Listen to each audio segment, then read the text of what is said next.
국무회의를 시작하겠습니다. 오늘부터 2박 3일 동안 북한에서 남북 정상회담이 몇 차례 만났습니다. 4월 27일 판문점 회담 이후 5개월 사이에 세 번째 남북 정상회담이 열립니다. 남북 정상이 이렇게 자주 만나시는 것만으로도 놀라운 전개입니다. 작년 이맘때를 생각해 봅니다. 작년 9월 3일 북한은 6번째 핵실험을 했습니다. 문재인 정부 출범 이후에만도 북한은 미사일을 11번이나 발사했습니다. 작년 11월 29일에는 미국 본토에까지 도달한다고 주장하는 화성 15형 미사일을 쏘았습니다. 평화는 마치 공기와 같습니다. 맑은 공기가 있을 때는 사람들이 공기의 고마움도 심지어는 공기의 존재마저도 잊기 쉽습니다. 그러다가 공기가 희박해지거나 나빠질 때에야 공기의 소중함을 압니다. 평화도 비슷합니다. 작년 이맘때 우리는 평화를 간절하게 바랐습니다. 그러나 지금은 평화의 소중함을, 심지어는 평화의 존재마저 잊어가는 것은 아닌지 생각해 보게 됩니다. 동방정책으로 독일 통일의 토양을 만든 빌리 브란트 전 독일 총리의 말씀은 핵심을 찌릅니다. 평화가 전부는 아니다. 그러나 평화 없이는 모든 것이 소용없다. 고 그는 말했습니다. 평화는 쉽게 얻어지는 것도 아니고 당연히 존재하는 것도 아닙니다. 평화는 남과 북이 관련 국가들과 함께 지혜와 정성을 쏟아 신뢰를 쌓으며 이루고 지켜가야 합니다. 평화가 전부는 아니지만 평화 없이는 모든 것이 소용없습니다. 지난주에 저는 블라디보스토크에서 열린 동방경제 포럼에 참가했습니다. 그 자리에서 시진핑 중국 주석, 아베 신조 일본 총리, 블라디미르 푸친 러시아 대통령이 모두 이번 남북 정상회담의 성공을 기원해 주셨습니다. 특히 시진핑 주석은 지금 한반도 문제의 당사자는 남북한과 미국이라고 말씀하셨습니다. 최근의 현실적 흐름을 인정하고 수용하신 것으로 저는 받아들였습니다. 국민 여러분께서도 남북 정상회담이 한반도 비핵화와 평화 정착에 탄탄한 추춧돌을 놓도록 마음을 모아주시기 바랍니다. 정치권도 민족의 운명 앞에 지혜를 모으고 협력해 주시기를 간곡히 부탁드립니다. 지난주에 정부는 종합부동산세 강화와 주택담보대출 규제를 중심으로 하는 주택시장 안정대책을 발표했습니다. 일부 언론과 정당은 세금 폭탄이라거나 징벌적 세금이라고 비판했습니다. 그러나 이것은 사실에도 맞지 않고 다수 국민의 생각과도 어긋납니다. 3주택 이상 또는 조정 대상 지역에 2주택 이상을 가져 종합부동산세가 중과되는 사람은 전체 주택 보유자의 1.1%입니다. 1주택자는 시가 18억 원 이상의 집을 가진 경우에만 세부담이 늘어나고 18억 원 주택 보유자도 추가로 더 내는 세금은 1년에 10만 원 정도입니다.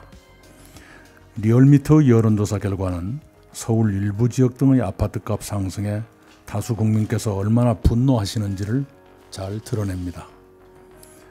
39.4%는 이번 부동산 대책이 미흡하다고 응답했습니다. 적절하다는 응답 31.9%를 능가하고 과도하다는 응답 19.8%를 압도합니다. 정부는 다수 국민의 뜻을 기억하고 시장의 동향을 면밀히 들여다보며 집값 안정에 비상한 각오로 임할 것입니다. 최근 굴착공사 과정에서 주변 시설물이 붕괴되는 사고가 잇따르고 있습니다. 저도 두 곳의 사고 현장을 살펴보고 많은 문제를 직감했습니다.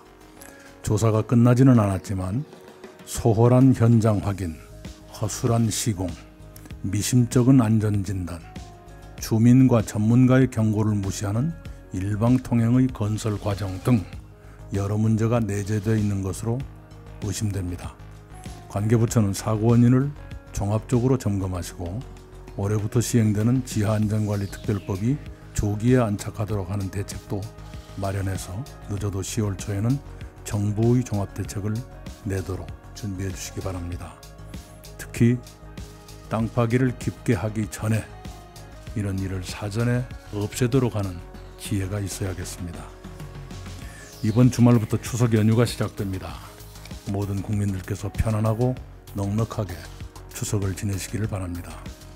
정부는 조선과 자동차의 구조조정이 진행되는 군산, 목포, 영암, 해남, 거제, 통영, 고성, 진해, 울산, 동구에 지난 7월 1차적으로 1,730억 원을 지원한 데 이어서 오늘 국무회의 의결을 거쳐 940억 원의 목적 예비비를 추가로 지원합니다. 또한 여러 부처가 집행하는 아동수당, 기초연금, 농업직불금, 근로장려금, 자녀장려금 등 각종 지원금도 추석 연휴 이전에 지급해 주시기 바랍니다.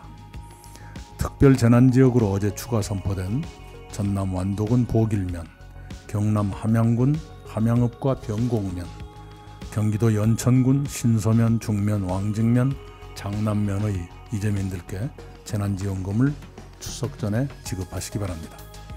결식아동, 독거 어르신, 노숙인 등 소외계층에 사회의 온정이 빠짐없이 전달되도록 챙겨봐 주시기 바랍니다.